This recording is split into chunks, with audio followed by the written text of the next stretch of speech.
God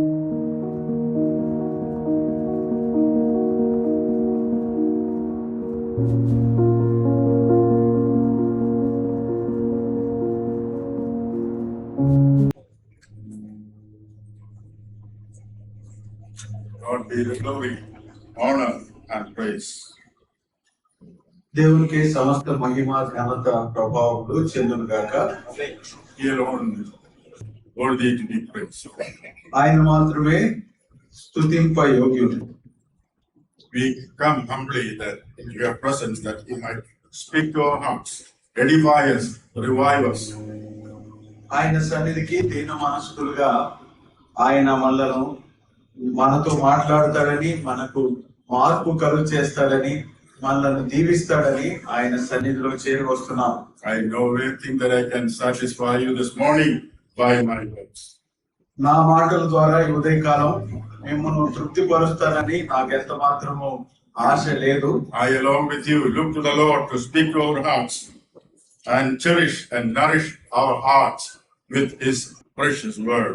మీతో పాటు నేను కూడా ఈ ఉదయకాలం మరి ప్రభు వైపు చూస్తున్నాను. ప్రభు తన వాక్యం ద్వారా మనల్ని పోషించి బలపరచును గాక. It was my problem yesterday and today than any other day to speak to know what to speak to your heart.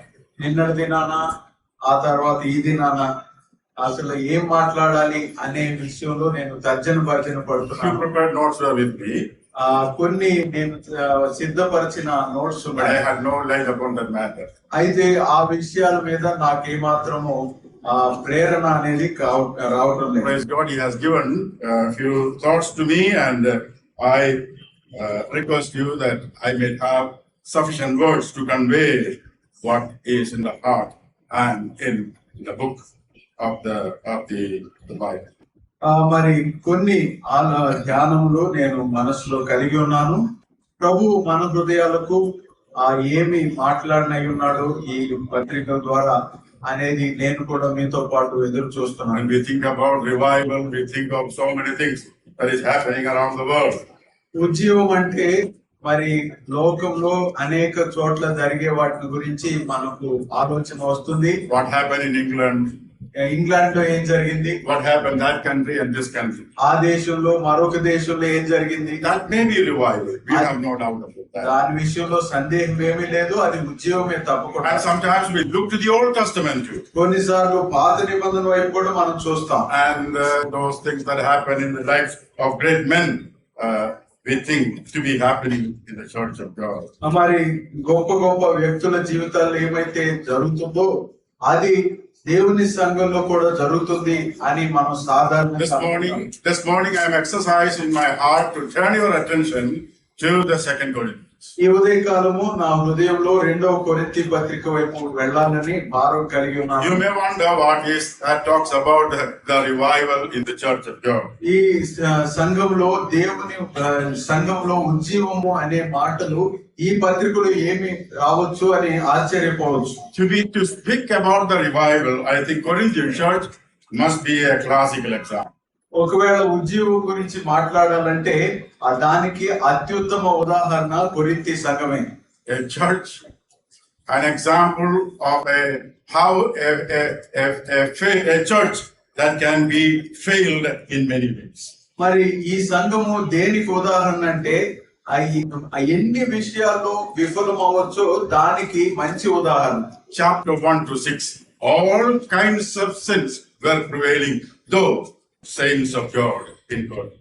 మరి కొరింథీ పత్రికలో చూసినట్లయితే మొదటి 6 అధ్యాయంలో అక్కడ ఉన్న పరిశుద్ధుల్లో అన్ని రకాల పాపాలు వాటిలో ఉన్నాయి. God expected a great revival. దేవుడు వారి జీవితాల్లో గొప్ప ఉజ్జీవాన్ని కోరుకుంటున్నాడు. Apostle Paul, his colleagues, they desired a great revival among people of God, whom he was instrumental in bringing into as a church of God.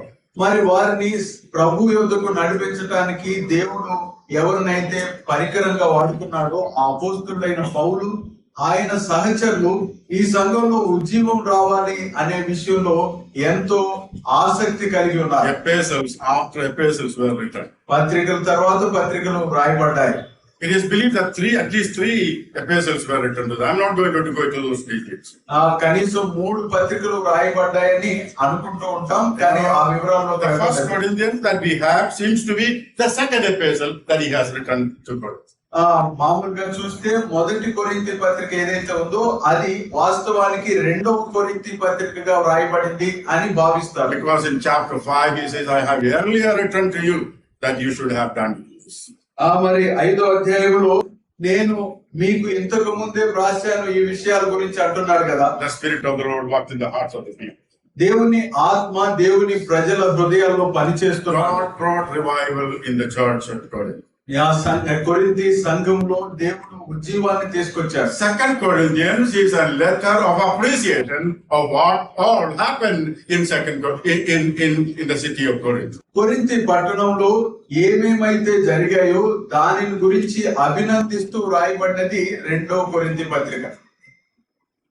He appreciates that. దాని గురించి ఆయన ప్రశంసిస్తున్నారు. And he, through his own experience, తన సొంత అనుభవంతో he tells us, some of the principles that led them and helped them to come up to that level. ఆ స్థాయికి రావడానికి ఏ ఏ పద్ధతులు అయితే ఉపయోగపడ్డాయో వాటిని గురించి ప్రస్తావిస్తున్నాను. Actually, Second Corinthians is an autobiographical epistle.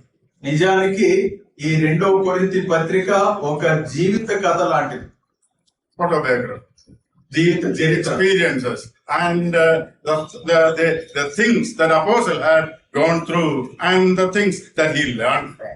అపోస్తలుడైన పౌలు ఏ ఏ అనుభవాల గుండా వెళ్ళాడు, వాటి ద్వారా ఆయన ఏ ఏ పాఠాలు అయితే నేర్చుకున్నాడో వాటిని రాశాడు ఇందులో. If you want to study about the biography, the greatness of Apostle Paul, you cannot avoid Second Corinthians.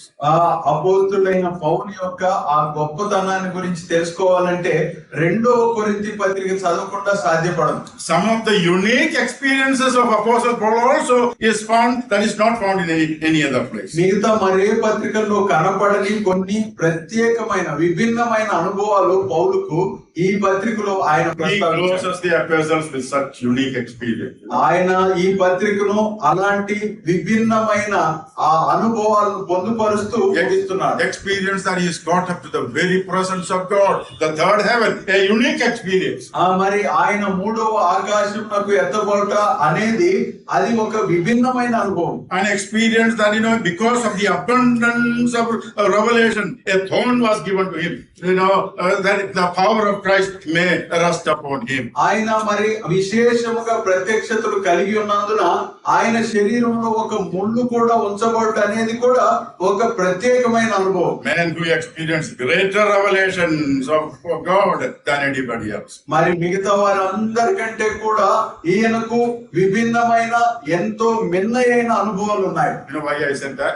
ఎందుకు ఇలా చెప్తున్నాను తెలుసా? When we talk about revival, మనం ఉజ్జీవం గురించి మాట్లాడితే we sometimes talk about D.L. Moody and other people. D.L. Moody గారి గురించి మిగతా వారి గురించి మాట్లాడతాం. There's nothing wrong about that. దాంట్లో తప్పేమీ లేదు. But as I was thinking about this, meditating upon that, దీని గురించి నేను ధ్యానం చేస్తూ ఆలోచన చేస్తుండగా the experiences of great men of God are unique. అయితే దేవుని యొక్క గొప్ప గొప్ప సేవకుల యొక్క అనుభవాలు నిస్సందేహంగా విభిన్నమైనవే. And there's no dispute about that. It is greater than the experience of many ordinary believers. అదే సమయంలో అతి సాధారణ విశ్వాసుల జీవితాల్లో చోటు చేసుకునే అనుభవాలు కూడా ఏమాత్రం కాదనదగినవి. And Apostle Paul experience is unique too.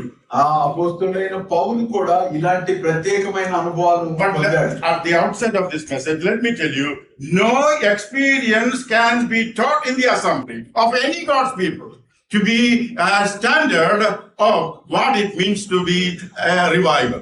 అయితే ఈ సందర్భంగా నేను చెప్పేది ఏంటంటే ఏ దైవజనుడి యొక్క వ్యక్తిగత అనుభవమైనా దానిని ఒక సంఘ బోధక లేదా క్రమంగా చెప్పడానికి వీలు పడదు. If somebody comes and says, I have unique experience of Apostle Paul, is that what you are looking for in the revival? That he has gone to the third heaven, so I am also looking to that experience? మరి మామూలుగా చెప్పుకోవాలంటే అపోస్తలుడైన పౌలు మూడవ ఆకాశానికి వెళ్ళాడు కదా, అదే అనుభవం నాకు కూడా కావాలి, అందరికీ రావాలి అని చెప్పవచ్చా?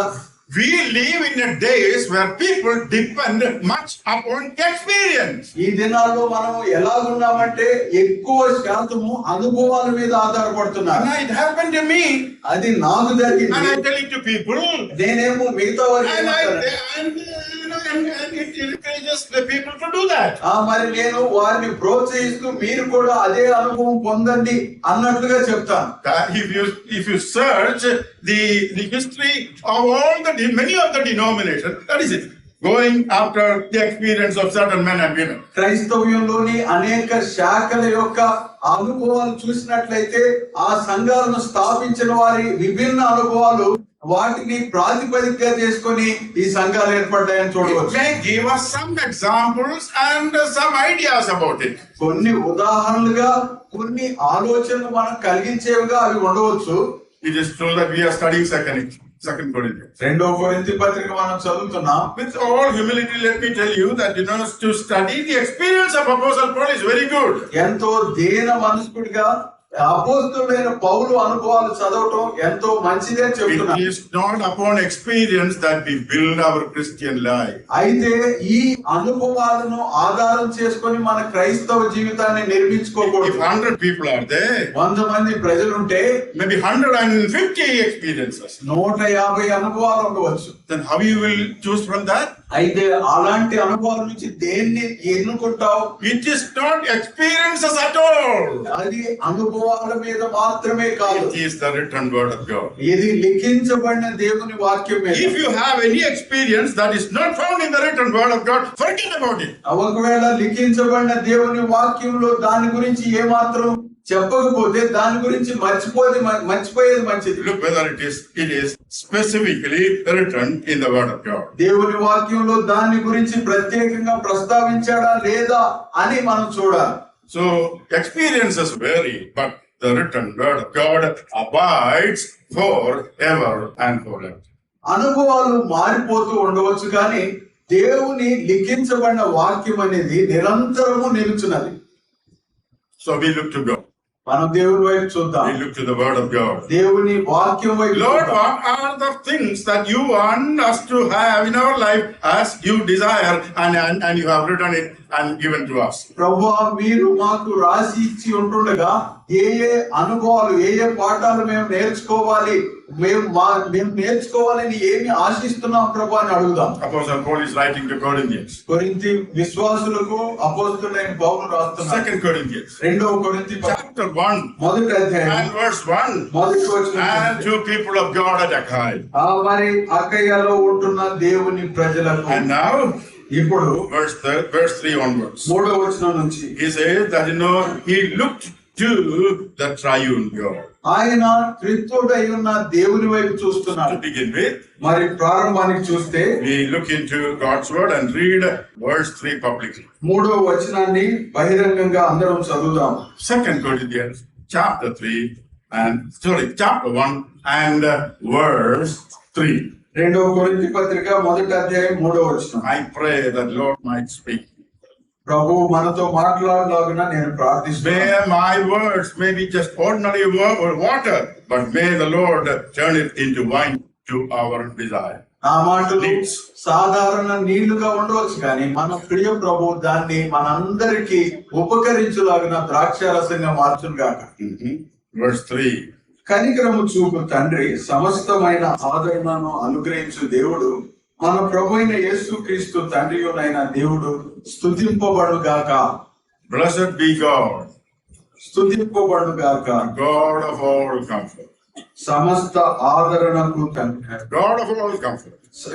సమస్త ఆదరణకు He కర్త. comforts us in every situation. ఆయన అన్ని పరిస్థితులలో మనలను ఆదరిస్తాడు. He can comfort us, restore us, renew us in any situations, good or bad of our life. మన జీవితాల్లో అవి మంచివైనా సరే చెడ్డవైనా సరే ఏ పరిస్థితుల్లో అయినా మనలను ఆదరించి మనలను తిరిగి నిలబడేటట్లుగా ప్రభు చేస్తాడు. The comfort of God, it is the main theme of the Bible. ఆ దేవుని గ్రంథం యొక్క ముఖ్యాంశం ఏంటిదంటే దేవుడిచ్చే ఆదరణ. Isaiah chapter 40 verse 1. యెషయా గ్రంథం 40 అధ్యాయం 1వ వచనం, 51 verse 3, 51వ అధ్యాయం 3వ వచనం, 63 verse 13. 63వ అధ్యాయము 13వ వచనం. So many verses. అనేక వచనాలు ఉన్నాయి. Comfort, he comforts his people. ఆయన తన ప్రజలను ఆదరిస్తాడు. In deep difficulty too, he is able to comfort. అతి కష్ట పరిస్థితుల్లో కూడా ఆయన తన ప్రజలను ఆదరిస్తాడు. When we say that God is a God of all comfort, ఆయన సమస్త ఆదరణకు కర్త అని ఆ దేవుని గురించి ఆలోచిస్తే we can refer to the Father. ఆయన తండ్రి గురించి మనం This ఆలోచించాలి. morning as we sit here, we are able to enjoy the revival from God because our God is a God who comforts us in our needs. మన అవసరాల్లో ఆదరించే తండ్రిగా ఆయన మనకు ఉన్నాడు కాబట్టి ఈ ఉదయకాలం మనము ఉజ్జీవం కొరకై చేరువచ్చాం. The purpose of God in sending His Son is to comfort the whole world and especially His own people. మరి ఆయన తన కుమారుని ఈ లోకంలోనికి పంపించడానికి ముఖ్య ఉద్దేశము లోకమంతటిని, మరి ముఖ్యంగా తన సొంత వారిని To the ఆదరించుట. multitude He said, "Come, I will comfort you, I will console you." ఆ జన సమూహములతో నా యొద్దకు రండి, నేను మిమ్మును ఆదరిస్తాను, మిమ్మును మీకు ఉపశమనం కలుగు Father చేస్తాను. is the comfort. తండ్రి ఆదరించు తండ్రి, Son of God is the comfort. కుమారుడు కూడా ఆదరించు కుమారుడు. Who else is comforter? ఇంకొకరు ఎవరు ఆదరించువారు? Holy Spirit. He is the comfort. పరిశుద్ధాత్ముడు కూడా ఆదరించువాడు. Can we expect God from God, who is a God of comfort in three persons, who is able to meet the needs of His people? తన ప్రజల అవసరాలు తీర్చుటలో త్రిత్వమై ఉంటున్న దేవుడు అన్ని వేళలా ఆదరించు దేవుడని మనము నిరీక్షణ కలిగి ఉన్నామా? Apostle Paul says, అపోస్తలుడైన పౌలు He అంటున్నాడు, has comforted ourselves. In verse 3, verse 4, last part. 4వ వచనం చివరిలో ఆయన మమ్మను ఆదరించెను అని అపోస్తలుడైన పౌలు అంటున్నాడు. As Apostle Paul and people of God, they were living in different places. అపోస్తలుడైన పౌలు దేవుని ప్రజలు వేరు వేరు ప్రాంతాల్లో నివసిస్తున్నారు. Sufferings were abounding. శ్రమలు ఎక్కువగా ఉన్నాయి. Why they were suffered? ఎందుకు శ్రమ పడ్డారు? Promoting the gospel, సువార్తను వ్యాపింపజేయుటకై, exhorting the people, మరి ప్రజలను హెచ్చరించడం, establishing the churches of God. దేవుని సంఘాలను స్థాపించడం, Sufferings after sufferings. శ్రమల వెంబడి శ్రమలు. But at the same time, అదే సమయం praise God, as sufferings abound in our life, the comfort of God abounds in our life. మన జీవితాల్లో శ్రమలు హెచ్చిన కొలది ఆయన ఆదరణ కూడా మరి ఇంతగా హెచ్చుతుంది. That is the experience of every child of God. ప్రతి దేవుని బిడ్డకుండే అనుభవం ఇదే. Is that in the last few days and months that you have gone through bitter difficulties of life? గత కొన్ని సంవత్సరాల్లో, గత కొన్ని మాసాల్లో మీరు ఎంతో కష్ట పరిస్థితులు గుండా, అనుభవాలు గుండా వెళ్ళి ఉండవచ్చు. And Bible says, బైబిల్ అంటున్నది, in all suffering, మన శ్రమలన్నిటిలో కూడా whatever may be, అవి ఏవైనా కావచ్చు, maybe it is so unique that you think that other people have not experienced those things in their life. వారి జీవితాల్లో మిగతా వారు అనుభవించని విభిన్నమైన శ్రమను నా జీవితంలో చోటు చేసుకుని And ఉండవచ్చు. sometimes, కొన్నిసార్లు Lord, why is it happening to me? ప్రభువా నాకే ఎందుకు ఇవి జరుగుతున్నాయి? Is that your question this morning? ప్రభువా ఆ విధంగా మనం ప్రశ్నిస్తున్నాము. God says, I am able to comfort. దేవుడు అంటున్నాడు, నేను నిన్ను ఆదరించగలిగాను. What is the purpose of that comfort? ఆ ఆదరణ వెనుక ఉద్దేశం ఏంటిది? Verse 4. 4వ వచనం. Verse 4. 4వ వచనం. That we may be able to comfort anyone. మిగతా వారిని ఎవరినైనా ఆదరించగలుగునట్లు, We may be able to comfort those who are in any trouble. మిగతా శ్రమలలో ఉన్న వారిని ఆదరించుటకు Difficulties are a training in our life. మన జీవితాల్లో శ్రమలు, కష్టాలు అనేవి ఒక శిక్షణ లాంటివి. The training of a God who is loving us, caring us, in order that we may be useful instruments to many people who are in deep difficulties. ఎవరైతే అత్యంత కష్ట పరిస్థితుల్లో ఉన్నారో వారికి మనము ఆదరించు పరికరాలుగా ఉపయోగపడినట్లు దేవుడు మన జీవితాల్లో శ్రమలను As అనుమతిస్తాడు. God's servants suffer in their life, మరి దేవుని సేవకులుగా జీవితాల్లో it turned to be a blessing for the salvation and also for the better living, spiritual living, a revival in the hearts of other people. మిగతా వారి హృదయాల్లో మరి మంచి జీవితం జీవించడానికి, వారి జీవితాల్లో ఉద్యోగం కలిగి ఉండటానికి, ఆత్మీయ జీవితం కలిగి ఉండటానికి ఇవి పనికొస్తాయి. Praise God, He is able to help us. ఆయన మనకు సహాయం చేయగల సమర్థుడు కాబట్టి There దేవుని can be స్తుతిద్దాం. many other things that can be said.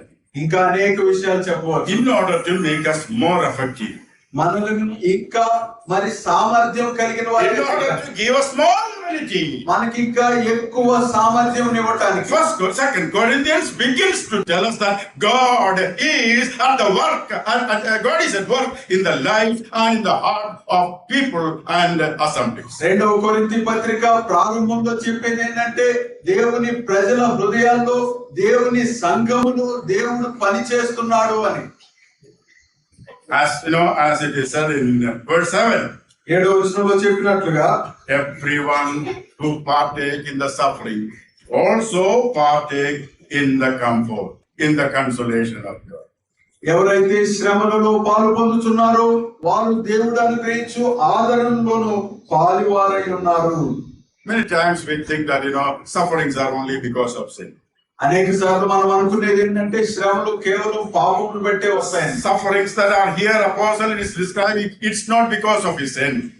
మరి ఇక్కడ అపోస్తుడైన పౌలు చెబుతున్న ఈ శ్రమలు తన పాపమును బట్టి కాదు. He suffered and had bitter experiences in his life. తన జీవితంలో ఆయన శ్రమ పడ్డాడు, అదే సమయంలో ఎంతో కఠినమైన అనుభవాలు కలిగి ఉన్నాడు. Look at verse 8. 8వ వచనం చూడండి. The experience that he had in Asia Minor. మరి ఆసియా ప్రాంతంలో తనకు కలిగిన In his అనుభవం, missionary journey, ఆయన పరిచర్య యాత్రలో he కలిగిన అనుభవం. has faced death face to face. ఆయన మరి మరణంకు ముఖాముఖిగా వెళ్ళాడు. People thought he's dead.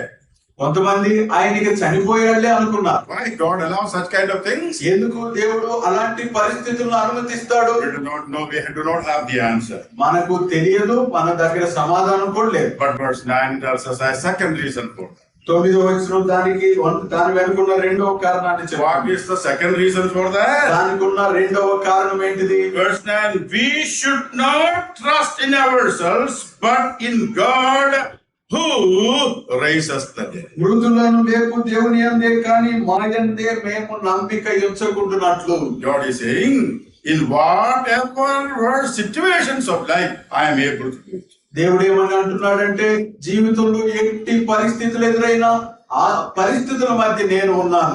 Sometimes God is able to deliver us, and sometimes through difficulties of life. కొన్నిసార్లు దేవుడు మనలను ఆ శ్రమల నుంచి విడిపించవచ్చు, లేదా శ్రమల ద్వారా కొనిపోవచ్చు. As they were going through difficulties, వారు కష్టాలు గుండా వెళ్తుండగా God is telling them, do not trust in yourself. దేవుడు వారితో అంటున్నాడు, మిగతా వారు ఎవరిని నమ్మవద్దు. Those who are come to this conference, ఈ సదస్సుకు వచ్చిన వారు, the Spirit of the Lord tells us. దేవుని ఆత్మ మనతో, Those of you who live in Visakhapatnam have much education and many facilities than many other people in Andhra Pradesh maybe. విశాఖపట్నంలో నివసించే మీకు మంచి విద్య ఉన్నది, అనేక సౌకర్యాలు ఉన్నాయి, మిగతా వారికి అలాంటివి లేవు. You have greater opportunities and capabilities. మీకు మరిన్ని అవకాశాలు ఉన్నాయి, ఎంతో సామర్థ్యం కూడా ఉంది. But the difficulties of our life is to see that do not trust in yourself. అయితే జీవితంలో చోటు చేసుకునే శ్రమలలో ఎవరిని నమ్మవద్దు. And if you trust in yourself, I will take you to situations that you will know that you can do nothing as far this matter is concerned. ఒకవేళ నీ మీద నీకు నమ్మిక కలిగి ఉన్నట్లయితే నేను ఎలాంటి పరిస్థితులు గుండా తీసుకువెళ్తానంటే ఇక దేవుడు తప్ప మరి ఎవరికి సాధ్యం కాదు. Revival comes to our life as we are taught of the Lord to trust in Him more and more in deep waters of our life. మన జీవితాల్లో ఉద్యోగం ఎప్పుడు కలుగుతుందంటే ఎప్పుడైతే అత్యంత కష్ట పరిస్థితులు గుండా వెళ్తున్నామో అప్పుడు ఆయన మీద నమ్మిక, అత్యధిక నమ్మికను మనం అలవర్చుకున్నప్పుడు. Shall we come to verse 11 please? 11వ వచనానికి వద్దామా? And as they were going through difficulties and facing death and verse 11 of chapter 2 is that there were people to help. వారు శ్రమలు గుండా మరణమును ఎదుర్కొంటూ వెళ్తుండగా వారిని ఆదరించు They ప్రజలు are helping him through the prayer. వారు తమ ప్రార్థన ద్వారా వారికి సహాయం చేస్తున్నారు. The comfort of God comes from God, దేవుని ఆదరణ దేవుని యొద్ద నుండే వస్తుంది. and the help of God's people also is directed by the Lord. అదే సమయంలో దేవుని యొక్క సహాయం అనేది దేవుని ప్రజల ద్వారా కూడా వస్తుంది. And he thanked God, Lord, thank you for the prayers of the saints. ప్రభువా పరిశుద్ధుల యొక్క ప్రార్థన బట్టి మీకు ఎంతో కృతజ్ఞతలు అని చెప్తాను. And as they prayed, ఈ ప్రార్థన ప్రార్థించుండగా what happened? ఏం జరిగింది? What happened to you? అది ఆయనకి ఏం జరిగింది? Verse 11. 11వ వచనం. Much grace was given. ఎంతో కృప ఇవ్వబడింది. Look at that. చూడండి, Much grace. ఎంతో కృప. The difficulties of our life, మన శ్రమలలో it helps us to yearn more and more grace in our life. మన జీవితంలో అత్యధిక కృపను సంపాదించుకోవడానికి ఉపయోగపడతాయి. What a precious thoughts to our heart. మన హృదయాలకు ఎంత విలువైన పాఠాలు ఇవి. This is an epistle of comfort.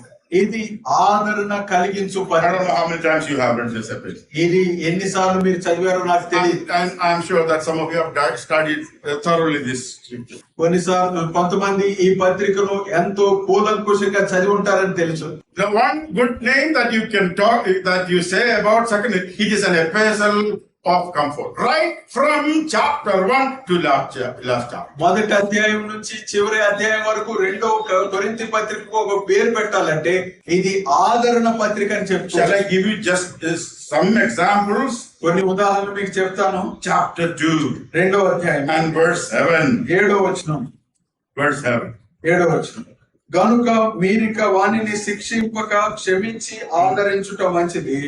దేని యెడల ఒకవేళ వాడు అత్యధికమైన దుఃఖములో మునిగిపోవును. You know, when severe sins were there in Corinthian church, కొరింథీ సంఘంలో ఎంతో తీవ్రమైన పాపాలు ఉన్నాయి. some of the immorality even worse than the Gentiles. మరి అన్య జనులు చేసే పాపాల కంటే దుర్భరమైన పాపాలు వీరిలో ఉన్నాయి. Did you hear that?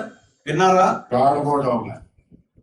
God about our life. దేవుడు ఆ మాట మన Children జీవితంలో of God can be much more worse than the people outside. మరి బయట ఉన్న ప్రజల కంటే దేవుని ప్రజలు ఇంకా ఎంతో దుర్భర పరిస్థితిలో ఉండవచ్చు. If I and you not careful, you can be immoral than those people outside. Example is chapter 5 of 1 Corinthians. నీవు నేను గనక జాగ్రత్త కలిగి ఉండకపోతే బయట ఉన్న వారి కంటే మరెక్కువ పాపములు మనలో ఉండవచ్చు. దానికి ఉదాహరణ 5వ అధ్యాయమే. The church was reluctant about punishment. మరి ఈ సంఘము మరి ఆ తీర్పు తీర్చే విషయంలో ఎంతో నిరుత్సాహం Because of the commandment of Apostle Paul, severe punishment put him out of the fellowship. అందుకనే పౌలు తన పత్రిక ద్వారా ఎవరైతే పాపం చేస్తున్నాడో అతన్ని సంఘం నుంచి వెలివేయుడి అనే తీవ్రమైన ఆ తీర్పుని ఇస్తున్నారు. 2 Corinthians brings us a good news that great repentance happened in the life of the church. రెండవ కొరింథీ పత్రికలో మంచి ఉదాహరణ ఏంటంటే ఆ వ్యక్తి ఆ సహోదరుని జీవితంలో గొప్ప మారుమనసు The powerful words of Apostle Paul grieved, broke that man's life. And he confessed his sin. He bowed down in the presence of God. He came back to the Lord. అపోస్తలుడైన పౌలు పలికిన ఆ కఠినమైన మాటల ద్వారా ఆ సహోదరుని హృదయము కరిగి బద్దలైపోయి మరి నీరు కారగా అతడు ప్రభు యొద్దకు వచ్చి పాపంలో ఒప్పుకొని సరి చేసుకున్నాడు. That is the meaning of chapter 2 verse 6. రెండవ అధ్యాయం 6వ వచనం యొక్క భావం He ఏంటి? says the punishment that you have given to him is sufficient. ఆయనకు ఇచ్చిన క్రమశిక్షణ ఇక సరిపోతుంది అన్నాడు.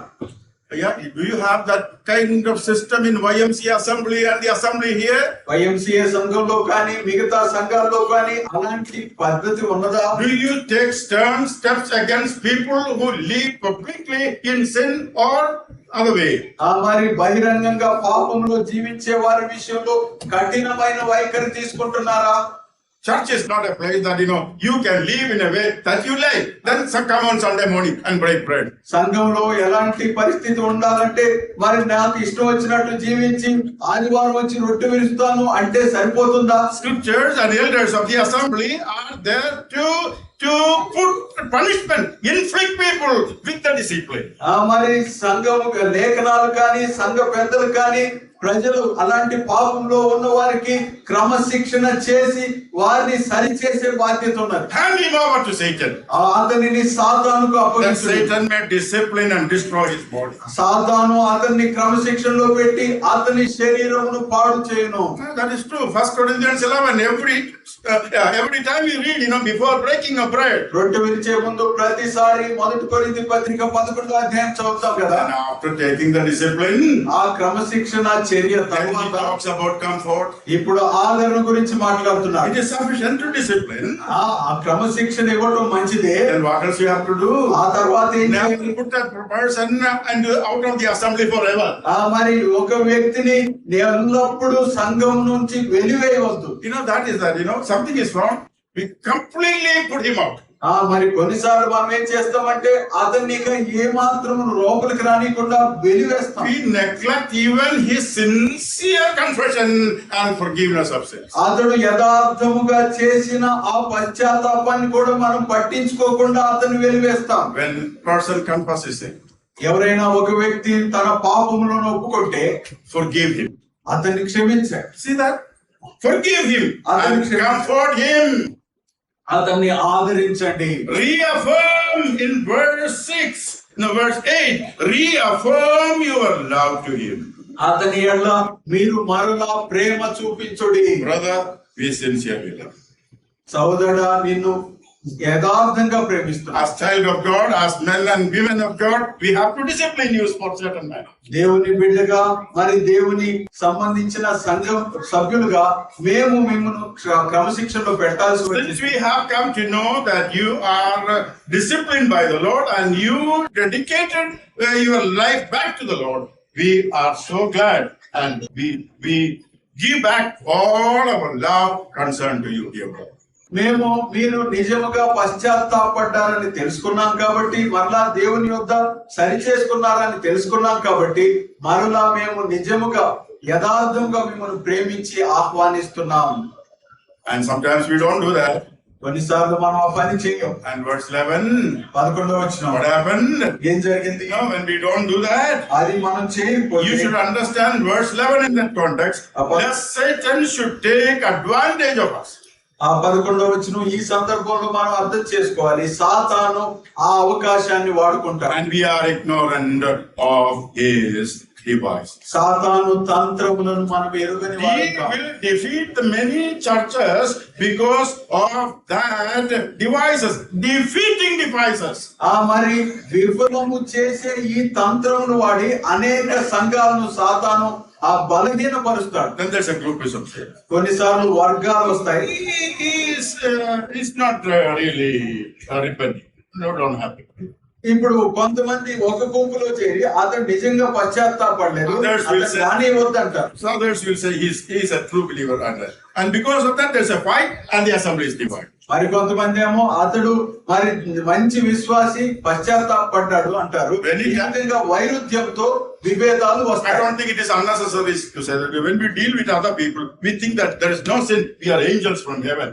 కొన్నిసార్లు మిగతా వారి పట్ల వ్యవహరించే తీరు ఎలాగుంటుందంటే, నేను పరలోకం నుంచి వచ్చిన దేవదూతను, నాలో పాపమే లేదన్నట్లుగా We ఉంటుంది. are also the same people, nature, and there's every chance for us also to fall in sin. మనం కూడా అలాంటి స్వభావం కలిగిన వారమే, మనం కూడా పాపం చేయడానికి ఆస్కారం ఉంది. And in the presence of Christ. అయితే క్రీస్తు సన్నిధిలో Oh, they were able to pour out that love and able to defeat the defeating devices of sin. మరి ఆ ప్రేమను కుమ్మరించి సాతాను కల్పించు ఆ విఫలము చేసే తంత్రములను మనం విఫలం That is how they experience the comfort of God, the revival of God. అప్పుడే దేవుని యొక్క ఆదరణను అనుభవించగలము, ఆయన యొక్క ఉజ్జీవాన్ని పొందగలము. And there can be many other examples of that. ఇంకా దానికి సంబంధించి అనేక ఉదాహరణలు ఉన్నాయి. Chapter 7, 7వ అధ్యాయం verse 4. 4వ వచనం. Another thing that happened, that the Apostle Paul is saying about the revival. అపోస్తలుడైన పౌలు ఉజ్జీవముల గురించి మరొక మాట చెప్తున్నాడు. He says, I am looking at them, he says, I am filled with comfort. I am exceedingly joyful in all your tribulation. మా శ్రమ అంతటికి మించిన అత్యధికమైన ఆనందముతో ఉప్పొంగుచున్నాము. Earlier, they were giving grief to Apostle Paul. ఇంతకు ముందైతే వారు అపోస్తలుడైన పౌలుకు బాధ కలిగించేశారు. Now, he is exceedingly joyful of their standard of life. ఇప్పుడు వారు జీవించు జీవితం ఎలా ఉందంటే అత్యధికమైన ఆనందాన్ని పౌలు కలుగు If చేస్తున్నారు. you want to write down maybe just one or two verses, chapter 13, verse 11. 13వ అధ్యాయం 11వ వచనం రాసుకుంటే It రాసుకో. says, and be of good comfort, మరి మంచి ఆదరణను be of one mind, ఏక మనస్సు కలిగి ఉండుడి. and God of love and peace will be with you. మరి సమాధానము కలిగించు దేవుడు మీకు శాంతి కలిగించు. So he begins with the comfort and he ends with the comfort. ఆయన ఆదరణతో ప్రారంభించి ఆదరణతో ముగిస్తున్నారు. And then you experience chapter 13, verse 14 is that the fellowship with the triune God. అలాంటి సమయంలో 13వ అధ్యాయం 14వ వచనంలో చెప్పబడినట్టుగా త్రిత్వమైన దేవునితో ఆ సహవాసాన్ని మనం అనుభవిస్తాం. May the Lord help us to have that kind of attitude and comfort in our life. మన జీవితాల్లో అలాంటి వైఖరి అలాంటి ఆదరణ కలిగి ఉండలాగున ప్రభు సహాయం చేయండి. So what we are discussing is that our God is a God of comfort. మనం చెప్పుకున్నది ఏంటంటే మన దేవుడు ఆదరించు దేవుడు. So we are just trying to see few examples that he can comfort us in all situations. అన్ని పరిస్థితుల్లో ఆయన ఆదరించగల సమర్థుడు అనే దానికి కొన్ని ఉదాహరణలు చెప్తున్నాం. And now we will come to the second thing that I want in my heart. ఇప్పుడు నా హృదయంలో ఉంచబడిన రెండవ విషయానికి వద్దాం. Chapter 1, మొదటి అధ్యాయం verse 12. 12వ వచనం. Apostle Paul, if you read through, he says number of times, this is our boasting, this is our confidence, this is our boasting. He repeatedly says that. ఇక్కడ అపోస్తలుడైన పౌలు తరచుగా చెప్పే మాట ఏంటంటే ఇదే మా అతిశయము, ఇదే మా ధైర్యము అని. First reason is that they were also trusting in the God of comfort.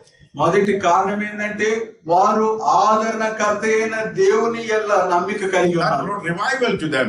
ఆ వారికి దేవుడు ఉజ్జీవాన్ని ఇచ్చాడు. What is the second thing that we need to be careful in our life in order to experience the goodness and mercy and revival of God in our life? దేవుని యొక్క మంచిదనము, కనికరము, ఉజ్జీవము పొందటానికి ఉండాల్సిన రెండవ లక్షణం ఏంటి మన Shall we జీవితంలో? read chapter 1, verse 12, please? మొదటి అధ్యాయం 12వ వచనం చదువుదామా? మా అతిశయం ఏదనగా లౌకిక జ్ఞానమును అనుసరింపక దేవుడు అనుగ్రహించు పరిశుద్ధతతోనూ నిష్కాపట్యముతోనూ దేవుని కృపనే అనుసరించి లోకములో నడుచుకుంటూ మరియు విశేషముగా మీ యందు నడుచుకుంటూ మరియు మా మనస్సాక్షి సాక్ష్యం ఇచ్చుటయే. He says, this is the testimony of our conscience.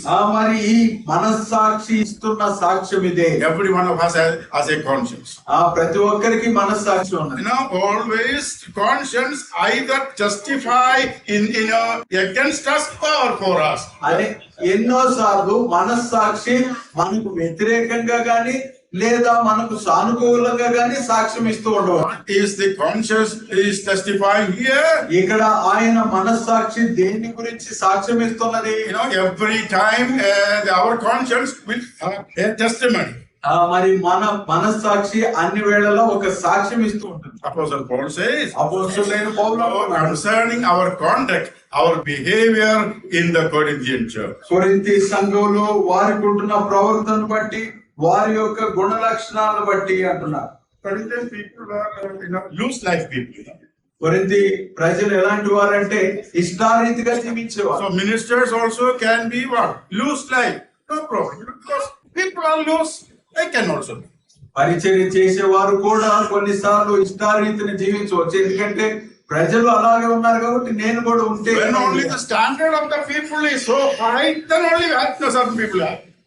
మరి ఎప్పుడైతే కొంతమంది యొక్క జీవిత స్థాయి ఎంతో ఉన్నతంగా ఉంటుందో అప్పుడే నేను కూడా సరి చేసుకోవాలి అనే భావన. He says we conducted ourselves with the world, especially among you Corinthian believers.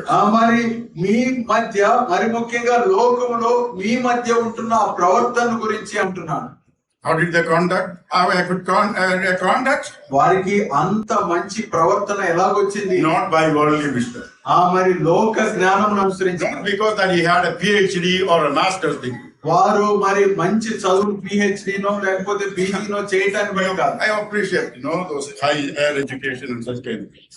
మరి కొంతమంది ఉన్నత విద్యార్హతలు కలిగిన వారిని అభినందిస్తున్నారు. But physical education and such kind of things is not a merit for spiritual life. అయితే మనము లౌకికంగా సంపాదించే విద్యార్హత ఏదైతే ఉందో అది ఆత్మీయ ప్రవర్తనకు ఏమాత్రము పొందిక కాదు. I did not say it by myself. He says that not with earthly wisdom. అందుకని లౌకిక జ్ఞానమును అనుసరింపక అంటున్నాడు. Do you know that many of the worldly people also have a higher morality? మరి మనం లోకంలో చూస్తూ ఉంటాం కదా, లోకస్తులు కూడా ఎంతో అత్యుత్తమ నైతిక ప్రవర్తన కలిగి ఉంటారు. Communist people, they are proud. We never drink. We never do such kind of thing. No immorality is allowed. People say, we know because in Kerala, it is communist people is ruling now. Communist వారు ఏం చెప్తారంటే మేము ఎప్పుడు మద్యం త్రాగము, మేము ఎంతో మంచిగా జీవిస్తాము, మా జీవితాల్లో అసలు చెడ్డ ప్రవర్తనే లేదంట. If somebody is found as a drunkard, we'll put him out of our party. ఎవరైనా తాగి ఉంటారో అలాంటి వారిని మా పార్టీ నుండి వెలివేస్తామంట. I'm not saying something of the worldly thing. I'm trying to explain, it's not of worldly wisdom. ఇది లోక సంఘటనల గురించి చెప్పేది కాదు, కానీ ఇక్కడ లౌకిక జ్ఞానం అనుసరింపుగా the fleshly wisdom. అది మన శరీరానుసారంగా వచ్చే జ్ఞానం బట్టి కాదు. Apostle Paul, how are you able to have a higher standard of behavior in Corinth? అపోస్తలుడైన పౌలు అంటున్నాడు, ఈ కొరింథీలో మీరు ఇంత మంచి ప్రవర్తన ఎలాగ కలిగి ఉన్నారు అని. He says by the grace of God.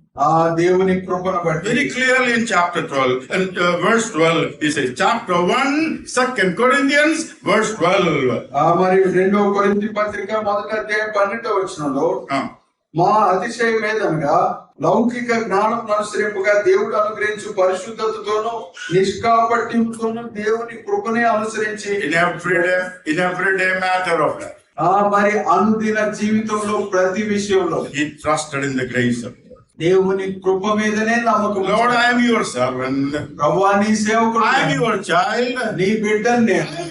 An example before other people. మిగతా వారి మధ్య నేను మాదిరిగా ఉండదలిచాను. Help me by your grace. ప్రభువా నీ కృప చేత నాకు సహాయం చేయి. And let's ask ourselves, what will the grace of God will do to a man who commit himself to the grace of God? దేవుని కృపకు ఎవరైతే అప్పగించుకుంటారో అలాంటి వ్యక్తి జీవితంలో దేవుని కృప ఏమి చేయగలదో అది చూడవచ్చు. Number 1. మొదటిది, 2 things he says. 2 విషయాలు చెప్తున్నాను. We conducted ourselves, number 1 in my translation, in simplicity. మరి ఇక్కడ మనం చూసినట్లయితే నిష్కాపట్యముతోను అంటున్నారు. In simplicity, it is that, it is the other translation in holiness. పరిశుద్ధతతోను అంటున్నాం. The grace of God enabled them to live a higher, separated standard of life in simplicity, that is in holiness. దేవుని కృప వారిని ఒక ప్రత్యేకమైన జీవితం జీవించడానికి, ఎంతో ఉన్నతమైన జీవితం జీవించడానికి, పరిశుద్ధత కలిగి జీవించడానికి సహాయం చేశారు. All the Corinthian believers were able to see this man was living totally different from them because of the grace of God that is working in. కొరింథీ ప్రజలందరూ, విశ్వాసులందరూ కూడా ఈ వ్యక్తి కేవలం దేవుని కృప వల్లే ఇలాంటి ప్రత్యేకమైన జీవితం జీవించగలుగుతున్నాడని చూశారు. A separated life, ఒక ప్రత్యేకమైన a higher life, ఒక ఉన్నతమైన and జీవితం. secondly, రెండవదిగా a godly sincerity. మరి దేవుని యందు భక్తితో కూడిన యథార్థత. Godly sincerity. భక్తితో కూడిన A యథార్థత. life that is transparent before all other people. మరి మిగతా వారి ముందు ఎలాంటి అరమరిక లేని జీవితం. Transparent means you can see through. ఈ పారదర్శకత అంటే లోపల ఉండేది మనకి తేటగా There కనపడదు. is no cover up in the life. అందులో ఎలాంటి ముసుగు లేదు. What kind of life that we lead? మనం జీవించే జీవితం ఎలాగున్నది? We try to cover up many things even from people who are very close to us. మనకు ఎంతో సన్నిహితులైన వారు ఉన్నా కూడా వారి నుంచి కూడా అనేక విషయాలు దాచాలని ప్రయత్నిస్తాం. Brother, sister, do you have a cover up in your life? సహోదరి సహోదరుడా, మీ జీవితాల్లో ఇలాంటి ముసుగు కలిగిన జీవితం ఉన్నదా? That you cover yourself even from your own wife, your husband, or your children. మీ సొంత భార్య నుండి, మీ సొంత భర్త నుండి, లేదా మీ పిల్లల నుండి దాచుకునే జీవితం ఉన్నదా? And you before the people, you show yourself a godly person, and your conscience says, "Hello, you are a hypocrite." ప్రజల మధ్యేమో నేనెంతో భక్తి గలవాడిని అన్నట్లుగా చూపిస్తాము.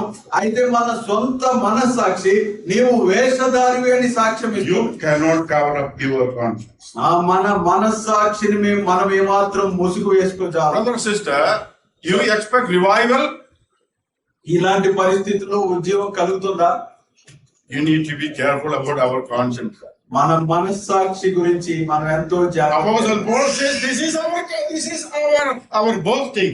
ఇది మా అతిశయం, This is our confidence. ఇది మా ధైర్యం అంటున్నాడు. And that is the testimony of our conscience. మా మనస్సాక్షి ఇచ్చు సాక్ష్యం ఇది అంటున్నాడు. We always trusted in God. మేము అన్ని వేళలా దేవుని యందు నమ్మిక ఉంచాం. God is not only a God of grace, God of comfort, He is also a God of grace. ఆయన కేవలం ఆదరణకర్త మాత్రమే కాదు, కృపకును దేవుడు. He is like a mother, He is comforting us. ఆయన తల్లి వలె మనల్ని ఆదరిస్తున్నాడు. But He is like the Father who gives us ability to be like Him and to walk like Him. అయితే తండ్రిగా ఆయన వలె ఉండుటకు, ఆయన వలె నడుచుటకు మనకు తగిన సామర్థ్యం ఇస్తున్నాడు. He lived in Corinth in godly holiness. ఆయన కొరింథీలో భక్తితో కూడిన పరిశుద్ధత కలిగి Look జీవించాడు. at that verse. చూడండి, God given. He says that God given holiness and sincerity. దేవుడు అనుగ్రహించు పరిశుద్ధతతోనూ నిష్కాపట్యముతోనూ అంటున్నాడు. Holy life is not something that I put on, by my own effort. It is something given to us. It is the fruit of the Holy Spirit. పరిశుద్ధత లేదా పరిశుద్ధ జీవితం అనేది నేనేదో ధరించుకునేది కాదు, కానీ ఇది ఆత్మ ఇచ్చు వరము, ఆయనే మనకు అనుగ్రహించున్నారు. Apostle Paul, in the world and especially among you.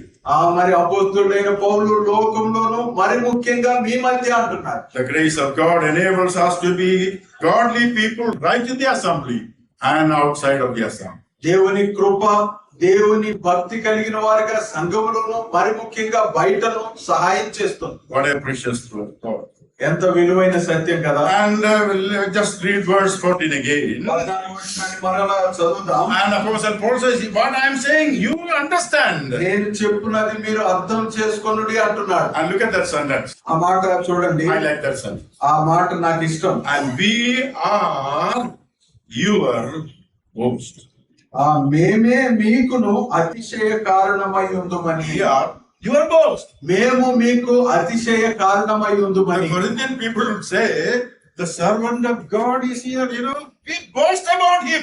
Such a godly life that he lives. కొరింథీ విశ్వాసులు ఏమంటున్నారంటే, మా మధ్య ఉన్న ఈ సేవకుడు ఎంత భక్తిగా జీవిస్తున్నాడంటే ఆయన బట్టి మేము ఎంతో అతిశయిస్తున్నాం. That should be the desire of everybody. ప్రతి ఒక్కరికి ఉండాల్సిన ఆకాంక్ష ఇదే.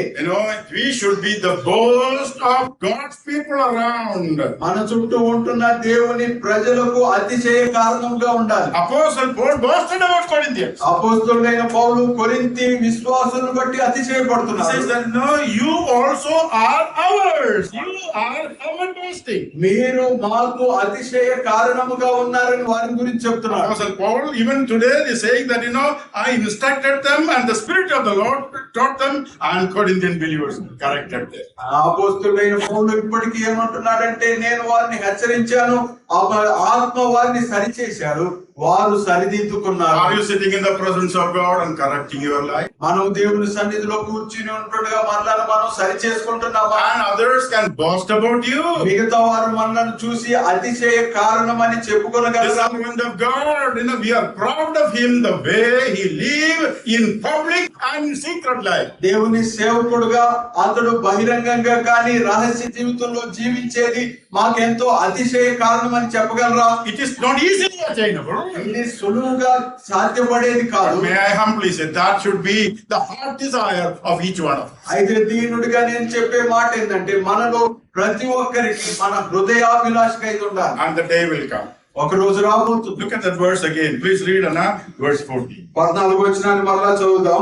మరియు మన ప్రభు అయిన యేసు యొక్క దినమందు, In that day of the Lord Jesus Christ, ప్రభు అయిన యేసు దినమందు people will stand up and say, మరి వారు నిలబడి చెప్తారు, this man of God, ఈ దైవజనుడు he worked and ministered among us. మా మధ్య ఆయన పని చేశాడు, పరిచయం Oh, such చేశాడు. an example. Yeah. An influence for me. మా మీద ఎంతో ప్రభావం చూపాడు. It's because of him that I am here. ఆయన బట్టే నేను ఇక్కడ ఉన్నాను. Some of the reward, most of the reward that I have, it's because of him and of the written word of God. నాకు వచ్చిన అనేక బహుమానాలు ఎన్నో ఆయన బట్టి, ఆయన పనిని బట్టి వచ్చినవే. And the servants of God will say, ఇప్పుడు దేవుని I have సేవకుడు, ministered to this people. నేను వీరి మధ్య పరిచరించాను. And they wholeheartedly accepted me and accepted the teaching that I have given. వారు హృదయపూర్వకంగా నన్ను నేను బోధించిన బోధనను అంగీకరించారు. What a precious truth. ఎంత విలువైన So పాఠం. from chapter 1, మొదటి అధ్యాయం నుంచి verse 12 onwards, 12వ వచనం నుంచి God gives holy life and transparent life by his grace to everyone who depend upon him. ఎవరైతే ఎందరైతే ఆయన మీద ఆధారపడతారో వారందరికీ ఆయన కృపను బట్టి పరిశుద్ధమైన పారదర్శకమైన జీవితాన్ని దేవుడు ఇస్తాడు. Shall we elaborate a little more? ఇంకొంచెం వివరించుకుందామా? Is it possible to live a holy life, a faithful life in this world? ఈ లోకంలో పరిశుద్ధత కలిగిన నమ్మకమైన జీవితం జీవించడం సాధ్యమేనా? We are not saying about our own self, but the written word of God. ఇక్కడ మన గురించి మనం కాదు, ఆ లేఖనం గురించి చదువుతున్నాం. Please read again verse 15, chapter 2, verse 15. 15వ వచనం 2వ అధ్యాయం. And this is our confidence again. ఇది మాకున్న ధైర్యము. What is our confidence? మాకున్న ధైర్యం. Apostle Paul says, are we by ourselves had that holy life? మరి మా వలన ఈ పరిశుద్ధ జీవితం మాకు వచ్చినదా? Is it because of the grace of God alone? ఇది కేవలం దేవుని కృపను బట్టియేనా? Verse 18 onwards. 18వ వచనం. It is also because of the faithfulness of God. దేవుని యొక్క నమ్మకత్వాన్ని బట్టి కూడా ఇది Look కలిగినది. at that word. ఆ వచనాన్ని Then onwards, descriptions of the what is that to say? The faithfulness of God, faithfulness of Christ, and the faithfulness of the promises of God. ఆ తర్వాత దేవుని యొక్క క్రీస్తు యొక్క ఆ నమ్మకత్వము, ఆయన యొక్క వాగ్దానాల నమ్మకత్వాన్ని గురించి మరలా చెప్తున్నాడు. Are you listening? వింటున్నారా? You are able to live a holy life in Visakhapatnam or in Kerala or wherever because God is able, faithful to accomplish to us. మనం విశాఖపట్నంలోనైనా కేరళలో అయినా ఏ ప్రాంతంలో అయినా మరి ఈ విధంగా జీవించగలుగుతున్నామంటే దేవుడు సమర్థుడు, నమ్మదగిన వాడు కాబట్టి. He is faithful. ఆయన నమ్మదగిన What వాడు. is the word? Verse 18. 18వ వచనం చూడండి. Our messages were faithful. మా సందేశాలు నమ్మదగినవిగా ఉన్నాయి. That means our words were faithful. అనగా మా మాటలు నమ్మదగినవిగా ఉన్నాయి. Sisters, sometimes people do that thing that, this sister's words are dependable. అనేక సార్లు ఈ సహోదరి మాట్లాడే మాటలు నమ్మవచ్చా అంట. Yeah, in the place where you are, do the people understand that this is a sincere fellow, you can depend upon him? లేదా మనం జీవించే ప్రాంతాల్లో ఇతడు చెప్పే మాటలు నమ్మదగినవా? Verse 18, as God is faithful, our words to you were also not yes and no.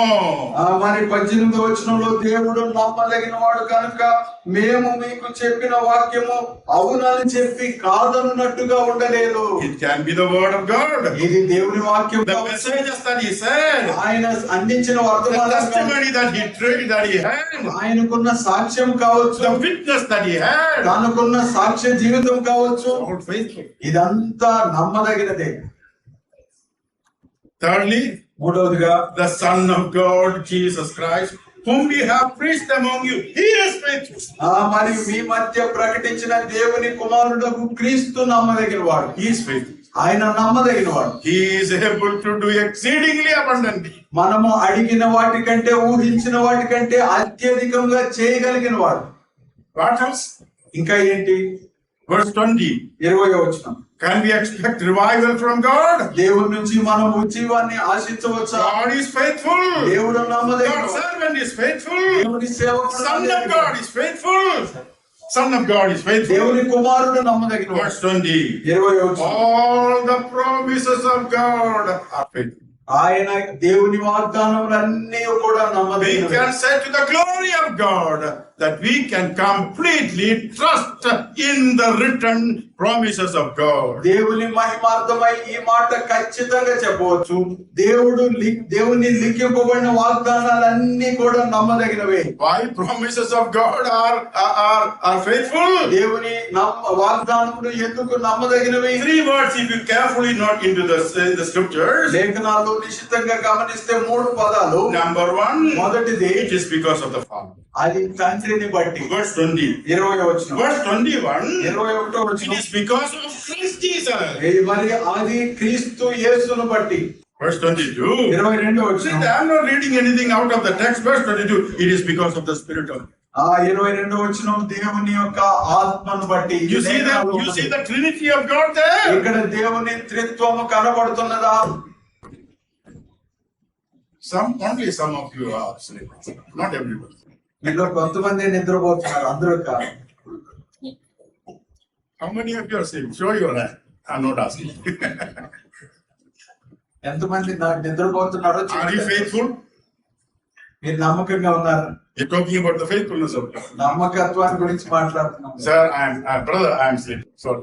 నేను నిద్రపోతున్నానని యథార్థంగా చేతులు లేకపోతే We talk about the faithfulness of God. మనం దేవుని యొక్క నమ్మకత్వాన్ని గురించి మాట్లాడుతున్నాం. We can have a good conscience before God. దేవుని ఎదుట మంచి మనస్సాక్షి కలిగి ఉండవచ్చు. We can live a holy life. మనము పరిశుద్ధ జీవితం జీవిస్తవచ్చు. Our God is faithful.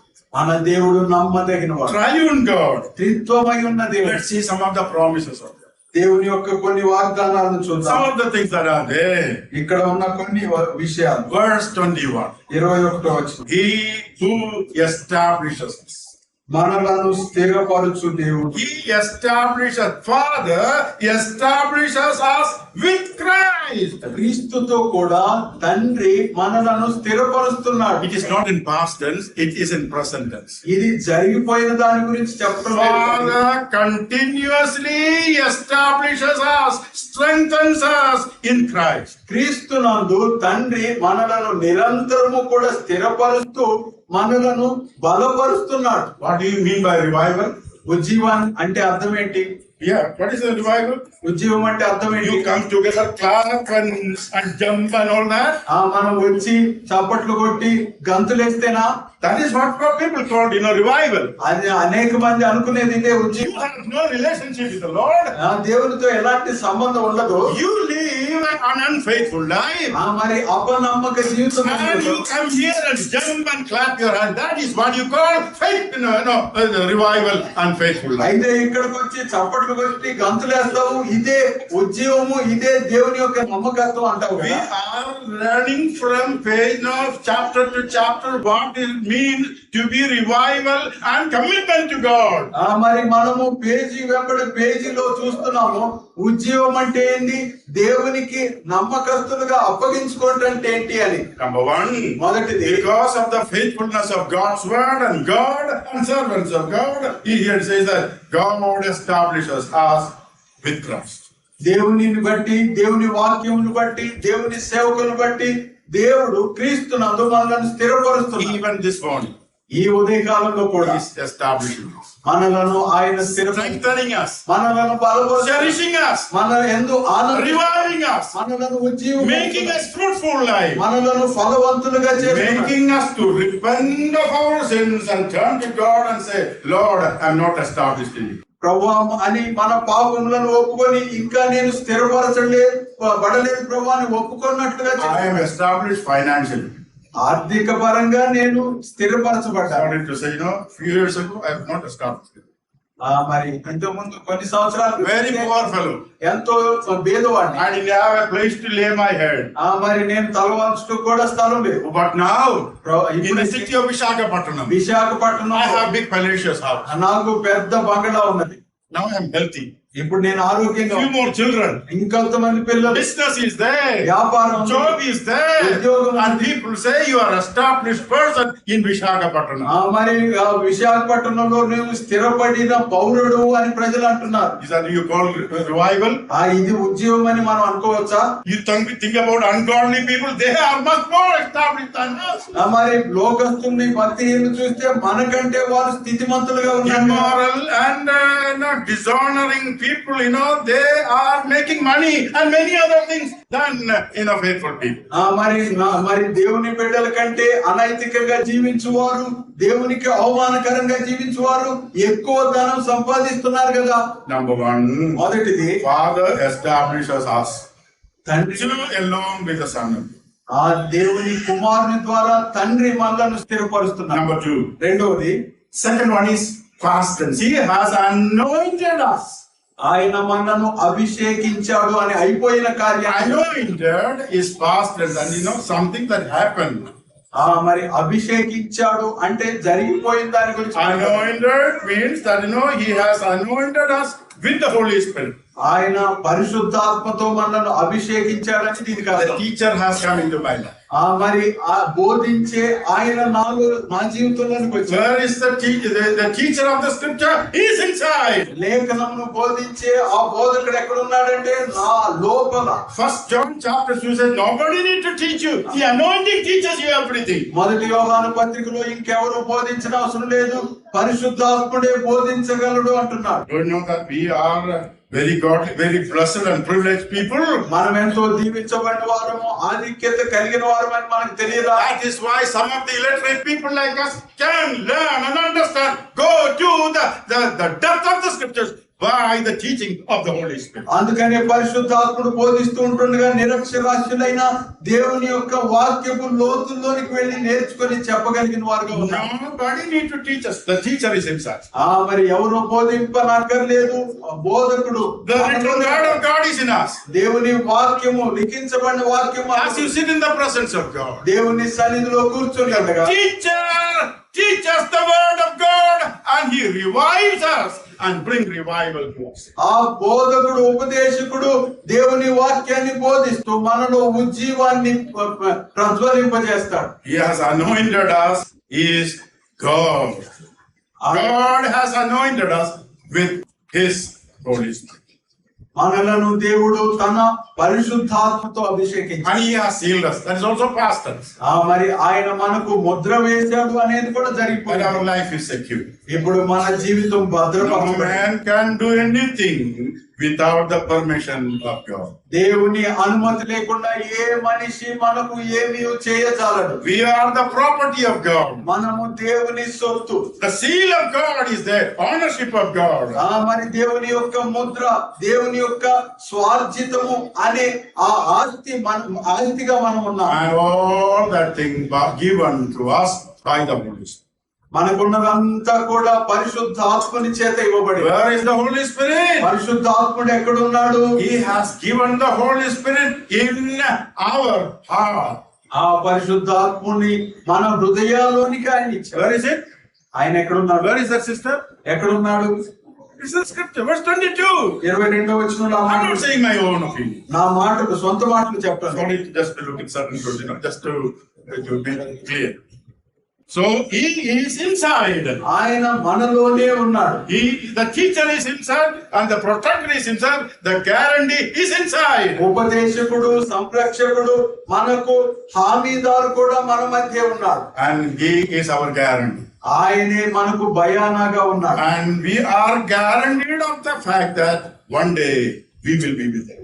ఒక రోజు ప్రభువుతో మనం ఉన్నాము అనే దాంట్లో స్థిర నిశ్చయత ఉన్నది. When I die, that very minute, I will go into the presence of. ఆ మరుక్షణమే ప్రభు సన్నిధిలోకి వెళ్తాం. He will take me to himself. ఆయన యొద్దకు, తన యొద్దకు ఆయన And తీసుకు, my spirit will go to him. నా ఆత్మ ఆయన యొద్దకు But వెళ్తాం. my body, అయితే నా శరీరం since the Lord tarries, it will be buried and gone back as dust. ప్రభు రాకడ ఆలస్యం అవుతుండగా అది సమాధి చేయబడి తిరిగి మంటికి చేరుతుంది. But then when the Lord comes, అయితే ప్రభు తిరిగి వచ్చినప్పుడు He will call back the body. ఆయన ఆ శరీరాన్ని తిరిగి పిలుస్తాడు. Body will be transformed into the very body, into the likeness of the very body of our Lord Jesus Christ. Glorious body of our Lord Jesus Christ. ఈ శరీరము ఏదైతే ఉన్నదో అది మన ప్రభు యొక్క శరీరములకు సమరూపంగా మార్చబడుతుంది. And we will be with the Lord forever and forever. అప్పుడు మనము దేవునితో సదాకాలం ఉంటాం. And then our purification, our sanctification, our holiness will be complete. అప్పుడు మన పవిత్రత, మన పరిశుద్ధత అనేవి సంపూర్ణం అవుతాయి. What a faithful, comforting words. ఎంత నమ్మదగిన ఆదరించబడు Let's వాక్యం. stop here. ఇక్కడ మనం ఆపుదాం. The watch prescribes us to stop. Is it not? మరి గడియారం ఆపమని చెప్తున్నది. We are here because of the faithfulness of God. Oh, you have 15 minutes more? Oh, I'm sorry. I thought. Yeah, we will go ahead. So we will stand at the presence of the Lord. మనము దేవుని సన్నిధిలో ఉన్నాం. Now we will go to the third aspect. ఇప్పుడు మూడో విషయానికి వెళ్దాం. Third thing that I want to, that this epistle teaches us concerning how we can have revival in our life. మన జీవితాల్లో ఉద్యోగం ఎలాగుండాలనే విషయాన్ని ఈ పత్రిక ఎలా బోధిస్తున్నది అనే విషయంలో మూడవ అంశం. We will come to chapter 2 again మరలా రెండవ అధ్యాయానికి వద్దాం. and verse 12 onwards. 12వ వచనం నుంచి. క్రీస్తు సువార్త ప్రకటించుటకు నేను త్రోయకు వచ్చినప్పుడు ప్రభువునందు నాకు మంచి సమయము ప్రాప్తించి ఉండగా సహోదరుడైన తీతు నాకు కనబడనందున నా మనస్సులో నెమ్మది లేక వారి యొద్ద సెలవు తీసుకొని అక్కడ నుండి మాసిదోనియకు బయలుదేరి. God opens the doors for us. దేవుడే మనకు తలుపులు తీస్తాడు. He says, when I came to Troas నేను త్రోయకు వచ్చినప్పుడు to preach the gospel, సువార్త the ప్రకటించడం door was opened to me by the Lord. ఆ ప్రభువు చేత నాకు తలుపు తెరవబడింది. He opens the doors for us. మన నిమిత్తము ఆయనే తలుపులు తెరుస్తాడు. Oh, how many times that is said that? No. Even for, not only for ministry, but for revival and for everything, God has to open the door for us. ఎన్నిసార్లు ఈ మాట చెప్పబడింది. పరిచర్య నిమిత్తమే కాదు, ఉద్యోగం కొరకు, ఆయన సేవ కొరకు దేవుడే తలుపులు తెరవాలి. Door of opportunities are given. మనకు అనేక అవకాశాలు ఇవ్వబడ్డాయి. I love the words in book of Revelation chapter 3 verse 8. ప్రకటన గ్రంథం 3వ అధ్యాయం 8వ వచనంలో చెప్పబడిన Will you మాటలు please నాకు open ఇష్టం. your Bibles to Revelation chapter 3 and verse 8. మా ప్రకటన గ్రంథం 3వ అధ్యాయం 8వ వచనానికి Not only to Apostle Paul, అపోస్తలుడైన పౌలుకే కాదు, he opens the door of blessings and opportunity to faithful believers even today. మరి పరిచర్య కొరకు, ఆశీర్వాదాల కొరకు ఈ రోజున్న నమ్మదగిన వారికి కూడా దేవుడు తలుపులు As తెరుస్తాడు. we hear Apostle Paul's experience, we can also confident that he opens doors of opportunity to assemblies and people of God. మరి అపోస్తలుడైన పౌలు యొక్క అనుభవాలు మనం వింటుండగా మనకు దేవుని సంఘానికి దేవుడే తలుపు అనే అవకాశాలనే తలుపులు తెరుస్తాడని చూడవచ్చు. Shall we read chapter 3 3వ అధ్యాయాన్ని చదువుదామా? and verse 8. 8వ వచనం. Please read, నీ brother. క్రియలను నేను ఎరుగుదును, నీకున్న శక్తి కొంచెమై ఉండినను, నీవు నా వాక్యమును గైకొని నా నామము ఎరుగననలేదు. ఇదిగో తలుపు నీ ఎదుట తీసి ఉంచి ఉన్నాను, దానిని ఎవడును వేయనేరడు. Very familiar words. మనకి తెలిసిన వాక్యమే. I know your works. నీ క్రియలు నేను See, ఎరుగుదును. I have set before you an open door. నీ ఎదుట తీసి ఉంచబడిన తలుపు ఉంచి And when ఉన్నాను. I open, no man can shut it. నేను తలుపు తెరిస్తే మరే మనిషి మోయలేడు. I open a door for you. నేను నీకు తీయబడిన తలుపు ఉంచాను. Why he opened the door for the Philadelphian church? Philadelphia సంఘానికి ఎందుకు ఆయన తలుపు తెరిచాడు? Does he show partiality to people? దేవుడు మనుషుల్లో పక్షపాతాన్ని తీసుకొస్తాడు. Yesterday we looked into the scripture and said God shows no partiality. Galatians chapter 2. గలతీ పత్రిక 2వ అధ్యాయంలో దేవుడు పక్షపాతము చూపడు అనే మాట నరుని వేషము చూడటం చూసాం. He opened the door because of his faithfulness and faithfulness of God's people. ఆయన నమ్మకత్వాన్ని బట్టి, దేవుని ప్రజల నమ్మకత్వాన్ని బట్టి దేవుడు తలుపు I తెరుస్తాడు. have opened a door for you. నేను మీకు తలుపు తెరిచాను. Number 1, మొదటిది, because you have kept my word. ఎందుకంటే నీవు నా వాక్యమును గైకొని You are ఉన్నావు. faithful to my word. నా వాక్యం ఎడల నమ్మకస్తుడు. Number 2, రెండవది, you have not denied my name. నీవు నా నామమును ఎరుగననలేదు. They were like Apostle Paul, వారు అపోస్తలుడైన పౌలు వలె ఉన్నారు. committed to 2 things. ఆ 2 విషయాల పట్ల నిబద్ధత కలిగి You ఉన్నారు. want revival in our life? మన జీవితంలో ఉద్యమం కావాలా? How many things that we have to do? మనం చేయాల్సినవి ఎన్ని? People think we have to do so many things. అనేక మంది అనుకుంటారు ఎన్నో పనులు చేయాలని. Not so many things. అనేకమైనవి కావు. Just 2 things. రెండే. What are those 2 things? ఆ 2 ఏంటి? Read it from the scripture. లేఖనాల్లో నుంచి చదవండి. Revelation ప్రకటన గ్రంథం chapter 2 2వ అధ్యాయం. and the same words that we have read. ఇప్పుడు చదివిన మాటనే Verse 8. 8వ వచనం. Look at the sentence, you know. They were not outstanding people. వారు ఎంతో మరి ఆ ప్రతిష్టాత్మకమైన వ్యక్తులు కాదు. Some people, they were outstanding people. కొంతమంది ప్రతిష్టాత్మక వ్యక్తులు Oh, they ఉంటారు. were extraordinary. Because you are extraordinary, I opened it. నీవు అసాధారణమైన వ్యక్తి కాబట్టి నీకు తలుపు తెరుస్తున్నాను Look at అంటున్నాడు. this verse. ఇక్కడ For చూడండి. you have little strength. నీకున్న శక్తి కొంచెమే. You hear that? వింటున్నారా? Oh, because you are very strong, I opened. నీవు బలవంతుడు కాబట్టి తలుపు తెరిచానా అంటున్నాడా? They were not able to open. వారు తమకు తాముగా Brothers, తెరుచుకోలేరు. we are not able to do things. We are not able to open doors. మనకు మనము పనులు చేసుకోలేము, మనకు మనము తలుపులు We తెరుచుకోలేము. cannot save people. We cannot convert people. మనము ప్రజలను రక్షించలేము, ప్రజలలో మార్పు తేలేము. He alone can do that. ఆయనే ఆ పని He చేయాలి. alone worthy to do that. ఆయనే చేయుటకు యోగ్యుడు. He alone can regenerate. ఆయనే మనుషులను మరి He పునరుజ్జీవింపచేయగలడు. alone produces in us eternal life and godliness. ఆయనే మన జీవితాల్లో భక్తిని మరి ఆ నిత్య జీవాన్ని అందించగలరు. Philadelphian people were people of very little strength. Philadelphia ప్రజలు ఎలాంటి వారంటే తక్కువ శక్తి కలిగిన వారు. I don't know. Do you understand what is the meaning of that? కొంచెం శక్తి అంటే అర్థం ఏంటిది? Huh? Can you explain? Somebody asked, what is the meaning of that verse? Little strength. కొంచెం శక్తి అంటే అర్థం If ఏంటి? you read the chapter, they were not little strength, means not spiritually, I believe. మరి ఆ అధ్యాయం చదివితే భౌతికంగా తక్కువ శక్తి కాదు కానీ Because they loved the Lord, committed to the word of God. ఎందుకంటే వారు మరి దేవుని ప్రేమించారు, దేవుని వాక్యం పట్ల నమ్మకత్వం కలిగి ఉన్నారు. I understand that, you know, you are of little strength means that may be a very small church. ఒకవేళ నాకు అర్థమవుతుంది ఏంటంటే నీవు కొంచెం శక్తి అంటే చిన్న సంఘం అయి ఉండవచ్చు. Don't think that large numbered gatherings are very strong. ఎక్కువ మంది చేరి వచ్చే సంఘము శక్తివంతమైంది అనుకోవద్దు. According to scripture, small groups of men and women committed to the Lord and committed to God's word are very, very powerful. లేఖనానుసారంగా చూస్తే ప్రభు వాక్యానికి కొంతమంది అయినా నమ్మకస్తులుగా ఉంటే వారు శక్తిమంతులు. Philadelphian church was maybe a small church.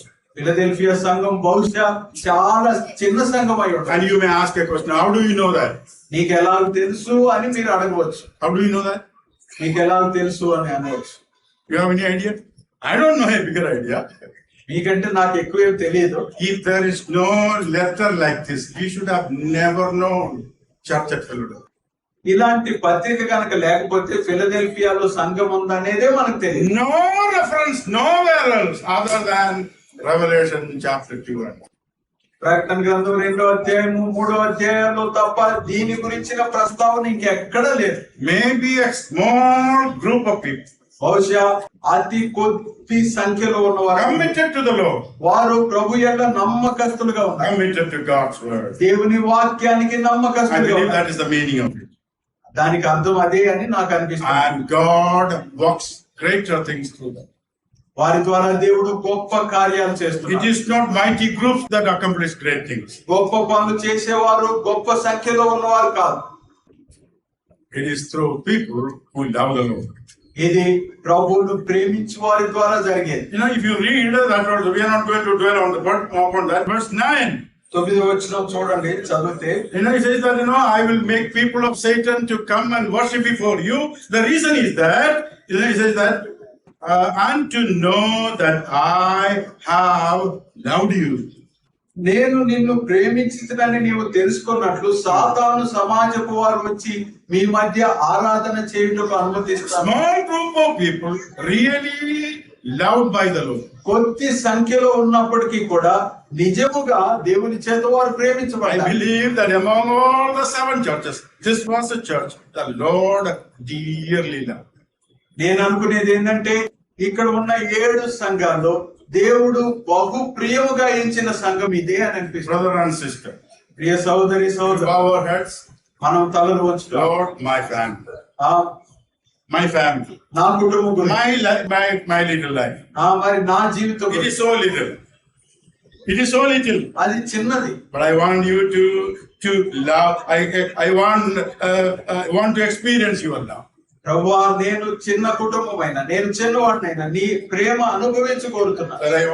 That I might be always committed to you and committed to your word. ప్రభువా, మరి నీకును నీ వాక్యమునకును నేను ఎప్పుడు నిబద్ధత కలిగి ఉండగోరుతున్నా. That you open doors for me ప్రభువా, నాకు తలుపులు తెరువు. and bring people from impossible situations that are described here. ప్రభువా, ఇక్కడ చెప్పబడిన అసాధ్యమైన పరిస్థితుల్లో నుండి ప్రజలను ఇక్కడికి This తీసుకొస్తాం. is a clear example of how evangelism should be done.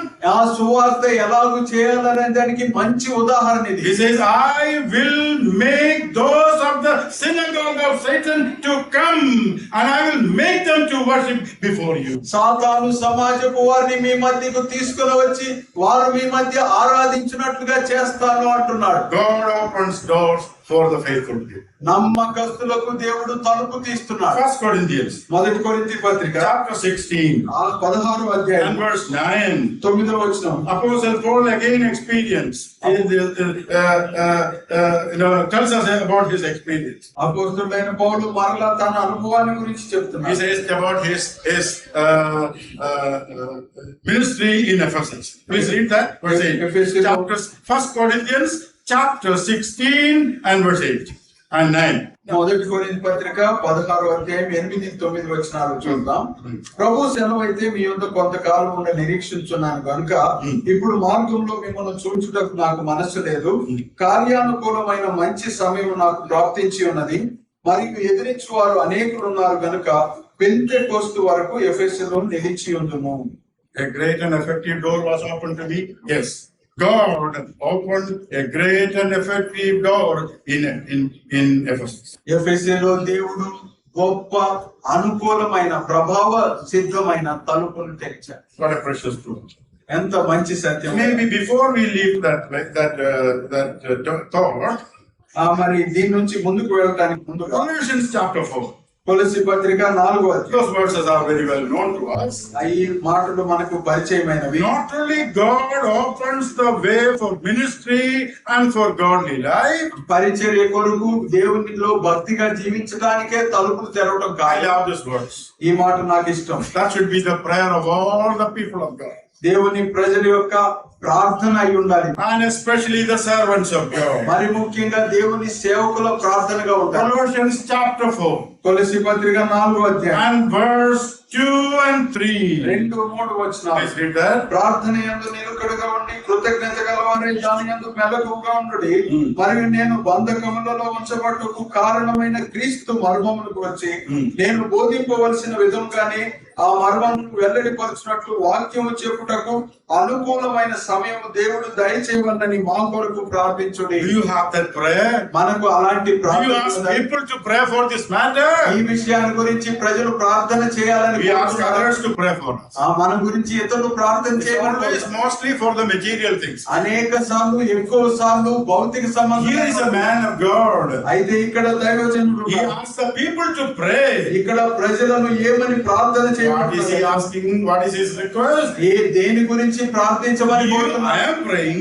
నేను You ప్రార్థిస్తున్నాను, also pray మీరు కూడా that ప్రార్థించండి. God would open to us the door of the word. మరి దేవుని వాక్యము ప్రకటించినట్లుగా తలుపు తెరవబడుటకు, To speak the mystery of Christ. దేవుని మర్మములను బోధించుటకు, And that I may have the ability to speak as I ought to speak. నేను బోధించవలసిన రీతిగా బోధించుటకు నాకు సామర్థ్యం It is one thing that God is giving the scripture.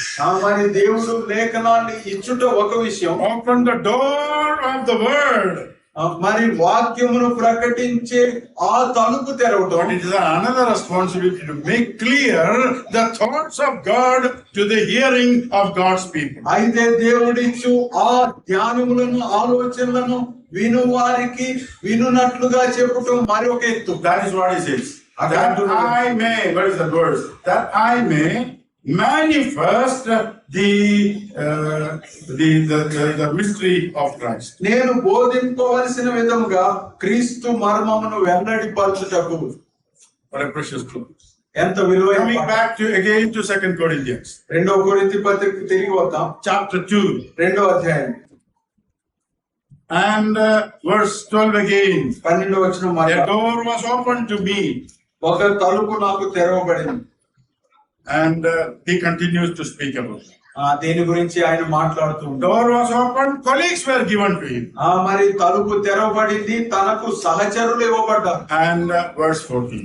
14వ వచనం. Now thanks be to God. We will just read and maybe come to a close. మరి ఇది చదివి ముగించుకుందాం. మా ద్వారా ప్రతి స్థలమందును క్రీస్తును గుర్చిన జ్ఞానం యొక్క సువాసనము కనపరుచు ఆయన యందు మమ్మల్ని ఎల్లప్పుడూ విజయోత్సవంతో ఊరేగించుతున్న దేవునికి స్తోత్రము. Praise be to God, or thanks be to God, ఆ దేవునికి స్తోత్రము, who always leads us in triumph in Christ. మరి క్రీస్తునందు అన్ని విషయములలో మనలను జయోత్సవముతో కనపరచు He దేవుడు. opens the door. ఆయన తలుపు తెరుస్తున్నాడు. He triumphantly allows us to enter into the blessings of God. మనము జయోత్సవముతో దేవుని యొక్క ఆశీర్వాదాల్లోని ప్రవేశించినట్లుగా చేస్తున్నాడు. If I preach more, you will sit and pray that, Lord, allow him to stop the message. ఇంకా నేను ఎక్కువసేపు బోధిస్తే ప్రభువా ఈయన ఆపునట్లుగా సహాయం చేయండి అని ప్రార్థించేటట్టు. It's one of. ఎందుకంటే మట్టి గంట The అయిపోయింది. Lord opens the door. దేవుడే తలుపు తెరుస్తాడు. Enter into the blessings of God in a triumphant way.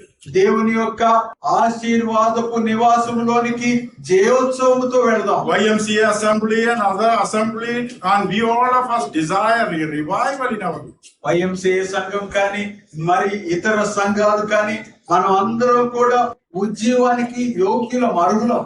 The word of God, the Spirit of God says He opens an abundant door to us.